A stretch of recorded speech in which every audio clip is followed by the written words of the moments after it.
জীবনের অর্থ কি? আপনার জন্ম হয়েছিল বস্ত্রহীনতার মধ্যে দিয়ে এবং আপনার মৃত্যু হবে বস্ত্রহীনতার মধ্যে দিয়ে।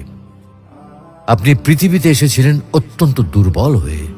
এত দুর্বল ছিলেন যে মার সাহায্য ছাড়া খাবারটুকু মুখে নিতে পারতেন না।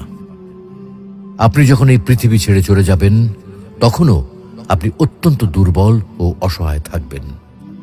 তখন আপনার কাফনের কাপড়টুকু আপনি নিজে পরতে পারবেন না, আরেকজন আপনাকে তা পরিয়ে দেবে। যখন আপনি এই পৃথিবীতে এসেছিলেন তখন আপনার অর্থ সম্পদ কিছুই ছিল না। যখন আপনি এই পৃথিবী ছেড়ে চলে যাবেন তখনও আপনার অর্থ সম্পদ কিছুই থাকবে না। আপনাকে প্রথম গোসল যেমন অন্য কেউ দিয়েছিল, তেমনি আপনার শেষ গোসলও অন্য কেউ দেবে।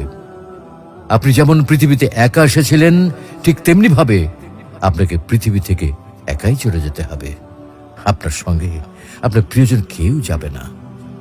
এটাই জীবন। হ্যাঁ, এটাই তো জীবন।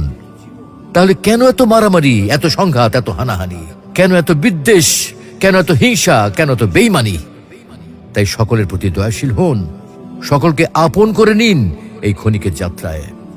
জীবন খুবই সংক্ষিপ্ত, সুতরাং জীবনকে মহৎ কাজে উৎসর্গ করুন।